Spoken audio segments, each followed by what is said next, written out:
بعضی سوالا هستن که میبینیم مثلا یه ظرفی پر از مایعی هستش، پر یه جسمی رو داخلش میندازیم، مقداری از اون مایع سرازی میشه. میگه حجم یا جرم اون مایعی که سرازی شده چقدره؟ یه نکته رو یادمون باشه، حجم مایع سرازی شده برابر با حجم همون جسمیه که داخل ظرف انداختیم. سوال گفته جرم یک گلوله آهنی 3900 گرم و چگالی آن 7800 کیلوگرم بر متر مکعب.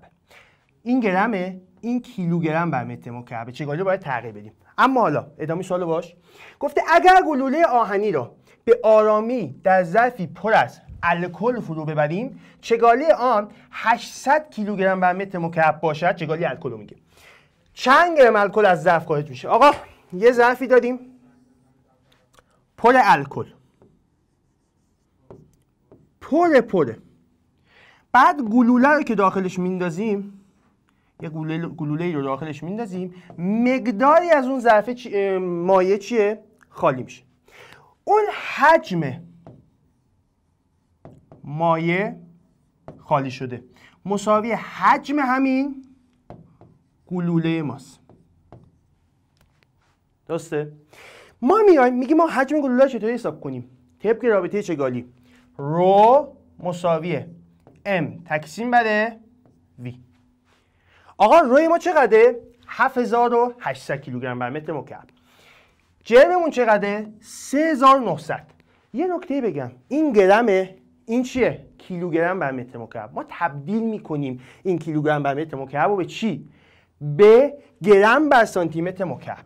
تبدیل میکنیم به گرم بر سانتی متر مکعب. اگه کیلوگرم بر متر مکعب رو به گرم بر سانتی متر مکعب تبدیل کنیم، تقسیم بر 1000 میکنیم. اگه برعکس گرم بر سانتی متر مکعب رو به کیلوگرم بر متر مکعب تبدیل کنیم، ضرب در 1000 میکنیم. اینجا تقسیم بر 1000 بکنیم، جوابمون چی میشه؟ میشه 7.8 گرم بر سانتی متر مکعب.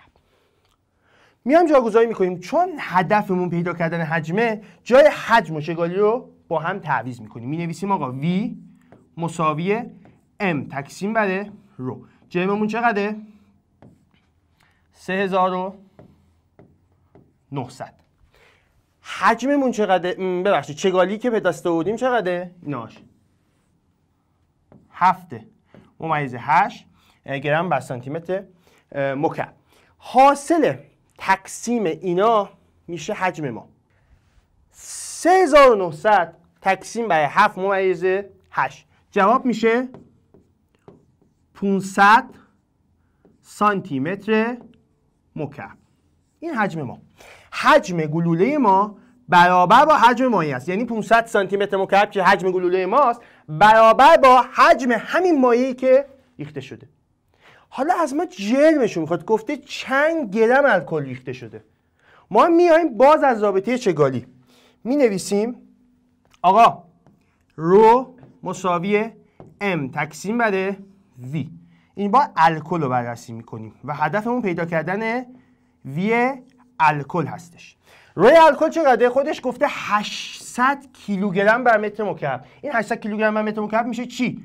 8 گرم بر سانتی متر مکعب. همونطور که گفتیم اگه کیلوگرم بر متر مکعب رو بخوایم به گرم بر سانتی متر مکعب تبدیل کنیم، تقسیم بر 1000 میکنیم.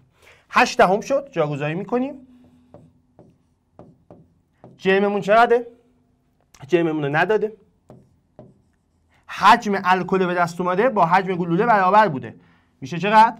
500 سانتی متر مکعب. خب بچه‌ها برای پیدا کردن این جرم الکل باید اینا رو بیایم طرفین وسطین کنیم. m الکل چی میشه؟ میشه 500 ضرب در 8. جواب اینا میشه 400 گرم الکل. جواب ما گزینه